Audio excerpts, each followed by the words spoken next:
ഇനി ഇടുക്കിയിലെ നഴ്സിംഗ് വിദ്യാർത്ഥികളുടെ ഒരു വാർത്തയിലേക്കാണ്. മതിയായ താമസ സൗകര്യമോ നല്ല ഭക്ഷണമോ ലഭിക്കാതെ പഠിക്കേണ്ട ഗതികേടിലാണ് ഇടുക്കി മെഡിക്കൽ കോളേജിന് കീഴിലെ നഴ്സിംഗ് വിദ്യാർത്ഥികൾ. 18 വിദ്യാർത്ഥികൾ വരെ കുഡുസ് മുറിയിൽ കിടന്നുറങ്ങി വളരെ മോശം ഭക്ഷണം കഴിക്കേണ്ടി വരുമ്പോൾ പലപ്പോഴും പട്ടിണിയെന്ന് വിദ്യാർത്ഥികൾ പറയുന്നു. മെറിറ്റിൽ അഡ്മിഷൻ നേടിയ വിദ്യാർത്ഥികൾക്കാണ് ഈ ഗതികേട്. ഇങ്ങനെ പട്ടിണിക്കിടാൻ പാടില്ലല്ലോ. മെയിൻ പ്രശ്നം പട്ടിണിയാണ്. സത്യമായിട്ടും കുറെ ഒരാഴ്ച 1.5 ആഴ്ചയായിട്ട് ഞങ്ങൾ പട്ടിണിയിലാണ്.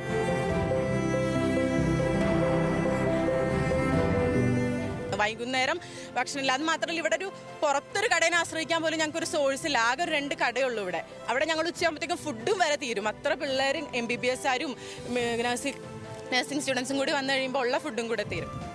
ഇടുക്കി മെഡിക്കൽ കോളേജിന് കീഴിൽ 2 ബാച്ചുകളിലായി 14 ജില്ലകളിൽ നിന്നുള്ള 120 വിദ്യാർത്ഥികളാണ് പഠിക്കുന്നത്. നിലവാരമുള്ള ക്ലാസ് മുറിയോ നല്ല താമസമോ പഠനാന്തരീക്ഷമോ എന്തിന് വിശപ്പകറ്റാൻ ആവശ്യമായ ഭക്ഷണമോ ലഭിക്കാറില്ലെന്ന് ഒരേ സ്വരത്തിൽ കുട്ടികൾ പറയുന്നു. കഴിഞ്ഞ വർഷമാണ് ഇടുക്കി മെഡിക്കൽ കോളേജിൽ നഴ്സിംഗ് കോഴ്സ് ആരംഭിച്ചത്. സ്വന്തമായി ഹോസ്റ്റൽ കെട്ടിടം ഇല്ലാത്തതിനാൽ ശ്രീ വിദ്യാധിരാജ സമാജം മാനേജ്മെൻറ്റ് സ്കൂളിൻ്റെ കെട്ടിടം ലേഡീസ് ഹോസ്റ്റലാക്കി മാറ്റുകയായിരുന്നു. 95 കുട്ടികളാണ് ഇവിടെ താമസിക്കുന്നത്. 5500 രൂപ പ്രവേശന ഫീസ് വാങ്ങിയാണ് ഹോസ്റ്റൽ മുറി നൽകിയത്. 4500 രൂപ വീതം മാസം തോറും ഹോസ്റ്റൽ മെസ് എന്നീ ഇനത്തിൽ ഫീസും നൽകണം. ഒരു മുറിക്കകത്ത് 18 14 പേരെന്ന് പറഞ്ഞു കഴിഞ്ഞാൽ അത്രയും വലുതായിരിക്കണം ആ മുറി. പക്ഷേ അത്രയും വലുതല്ല, ഭയങ്കര ചെറിയ മുറിയാണ്. അതിനകത്ത് ഭയങ്കര കൺജസ്റ്റഡ് ആണ്. വേറൊരു പ്രശ്നം എന്താണെന്ന് വെച്ച് കഴിഞ്ഞാൽ ഇവിടെ ഒട്ടും വൃത്തിയില്ലാത്തൊരു സ്ഥലമാണ്. ഞങ്ങളോട് അഡ്മിഷൻ വന്ന ടൈമിൽ പറഞ്ഞിട്ടുണ്ടായിരുന്നു, ഞങ്ങൾക്ക് 2 ദിവസത്തിനകത്ത് ഇവിടെ ഒരു ആൻറ്റി വരും, ആ ആൻറ്റി എല്ലാം ക്ലീൻ ചെയ്ത് തരുമെന്നാണ് പറഞ്ഞത്.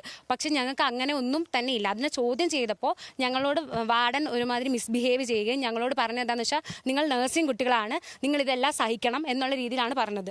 നഴ്സിംഗ് വിദ്യാർത്ഥികളായ 2 ബാച്ചിലെയും ആൺകുട്ടികൾക്കാണെങ്കിൽ ഹോസ്റ്റൽ സൗകര്യമേ ഇല്ല. ചെറുതോണിയിൽ മുറി വാടകയ്ക്കെടുത്താണ് താമസമെന്ന് ഇവർ പറയുന്നു. കോളേജിലേക്ക് എത്താൻ കോളേജ് വക വാഹന സൗകര്യവും ഇവർക്കില്ല.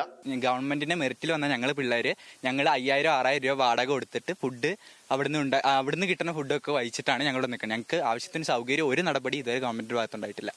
ഡെയിലി ഞങ്ങൾക്ക് യാത്രയുടെ ചെലവ്, പിന്നെ ഈ മാസത്തിൽ ഞങ്ങൾക്ക് ഈ ഫുഡിന്റെ താമസത്തിന്റെ എല്ലാം ഞങ്ങളുടെ ചെലവ് ഞങ്ങളുടെ കയ്യിൽ നിന്നാണ് ഇപ്പോൾ എടുക്കുന്നത്. പെൺകുട്ടികൾ താമസിക്കുന്ന ഹോസ്റ്റൽ പ്രവർത്തിക്കുന്ന സ്കൂൾ കെട്ടിടം ഡിസംബർ 31 ഒഴിഞ്ഞു നൽകണമെന്ന് മാനേജ്മെന്റ് ആവശ്യപ്പെട്ടിട്ടുണ്ട്. അങ്ങനെയെങ്കിൽ വിദ്യാർത്ഥികൾ പെരുവഴിയിലാകും.